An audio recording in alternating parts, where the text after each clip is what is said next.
ప్రభునందు ప్రియమైన దేవుని బిడ్డలను మీ అందరికీ యేసుక్రీస్తు నామమున వందనాలు తెలియజేస్తున్నాను. ఈరోజు మన దేవుని వాగ్దానము, నా చిత్తానుసారముగా నీ అతిక్రమములను తుడిచివేయుచున్నాను. యెషయా గ్రంథము 43వ అధ్యాయము 25వ వచనం. నేనే నా చిత్తానుసారముగా నీ అతిక్రమములను తుడిచివేయుచున్నాను, నేను నీ పాపములను జ్ఞాపకము చేసుకొనను. ఈ అధ్యాయాన్ని మనము కొన్ని భాగాలుగా విభజించవచ్చు. మొదటి భాగముగా దేవుడు తన ప్రజల్ని విమోచిస్తాడు.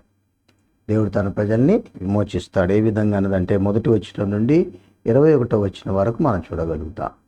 అలాగే రెండవ భాగముగా మనం చూస్తే ఇశ్రాయేలు కృతజ్ఞత అనే పాపంలో ఉన్నారు.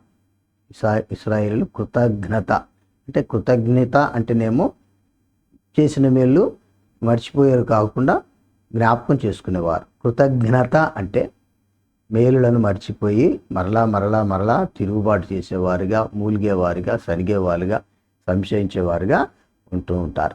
అటువంటి స్థితి అన్నమాట. అది 22 నుంచి 28 వరకు ఉంది. యాకోబు, నీవు నాకు మొరపెట్టలేదు, క్షమాపణ సహాయం కోసము యూదుల మొర పెట్టలేదు. కాబట్టి యూదులకు కూడా మొరపెట్టలేదు, యాకోబు కూడా మొరపెట్టలేదు. ఇలా మొరపెట్టకుండా ఉన్న వీరిలో ఈ పాపంలోనే వాళ్ళు దొర్లుతూ ఉన్నప్పుడు, సనుగులు సంశయాలతో ఉన్నప్పుడు దేవుడు ఈ వాగ్దానం ద్వారా తృప్తిపరుస్తున్నాడు. 24వ వచనం చూడండి, ఇక్కడ ఒక మాట ఉంటుంది. నా నిమిత్తం సువాసనగా లవంగా చెక్కను నీవు రోకలిచ్చి కొనలేదు, నీ బలి పశువుల కొరువు చేత నన్ను తృప్తిపరచలేదు, సరే కదా. నీ పాపముల చేత నీవు నన్ను విసికించితివి, నీ దోషముల చేత నన్ను ఆయాస పెట్టితివి. అటువంటి తరుణములో నా చిత్తానుసారంగా నీ అతిక్రమలను తుడిచివేయుచున్నాను అంటున్నాడు. కాబట్టి జాగ్రత్త, మనం మన జీవితాల్లో దేవునికి మహిమార్థంగా ఉండాలి. చూడండి, ఇదే భాగంలో యెషయా గ్రంథంలో 1వ అధ్యాయము 18వ వచనంలో ఒక మాట ఉంటుంది. 1వ అధ్యాయం 18.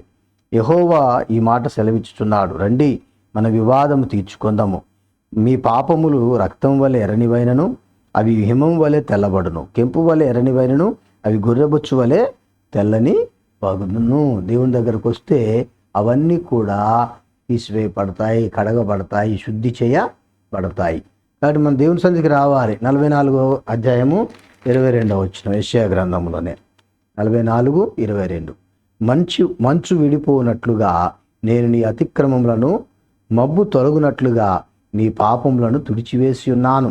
నేను నిన్ను విమోచించి ఉన్నాను, నా యొద్దకు మళ్ళుకొనుము. దేవుడు ఎంతగా మనల్ని ఆదరిస్తున్నాడు, బలపరుస్తున్నాడు, భద్రపరుస్తూ ఉన్నాడు. చూడండి, ఇర్మియా గ్రంథము 31:34. నేను వారికి దేవుడునయందును, వారు నాకు జనులగుదురు. వారు మరి ఎన్నడూను యెహోవాను గూర్చి బోధనందదుము అని తమ పొరుగు వారికి కానీ తమ సహోదరులకు కానీ ఉపదేశము చేయరు. నేను వారి దోషములను క్షమించి వారి పాపములను ఇక నెన్నడూను జ్ఞాపకం చేసుకొనను గనుక అల్పులేమి గనులేమి అందరూ నన్ను ఎరుగుదురు.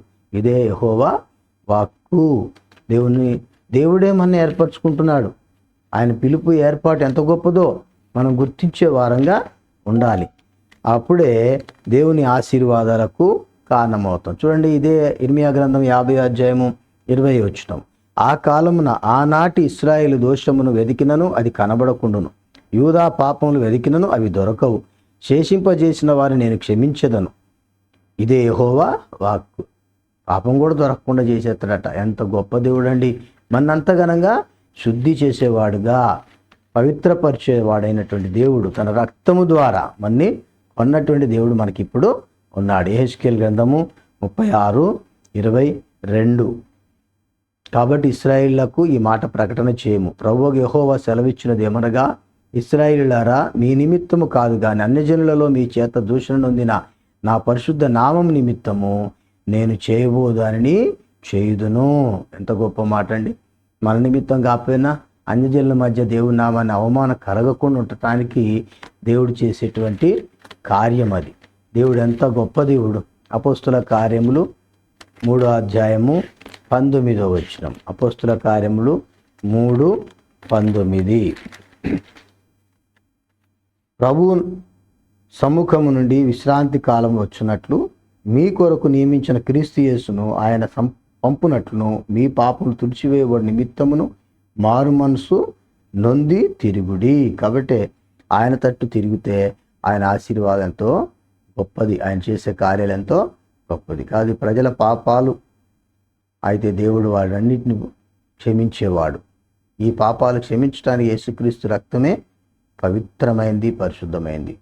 ఆ రక్తం దగ్గరికి వచ్చి కడగబడిన వారు యేసుక్రీస్తు నందు విశ్వాసం ఉంచడం ద్వారా రక్షణ పొందేవారుగా మనము ఉంటాం. అట్టి కృపతో మనని దేవుడు నింపునుగాక. ప్రేమగల తండ్రి, పరిశుద్ధాత్మ దేవా, నీ అందున్న వారి పట్ల నీవు ఏర్పరచుకున్న నియమము, ప్రణాళిక ఎంతో గొప్పది కనుక విశ్వసించు ప్రతి ఒక్కరిని రక్షించుటకు, వారి అతిక్రమాలను, వారి పాపాలను తుడిచివేయటకు మీరు ఇష్టపడ్డారు.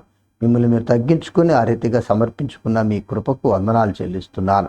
ఎంతమంది విశ్వసిస్తున్నారో లేక విశ్వాసం ద్వారా ఈ దినాన సిద్ధపడుతున్నారో అట్టి వారిని దీవించుమని యేసు పేరిట వేడుకొంచున్నాను తండ్రి.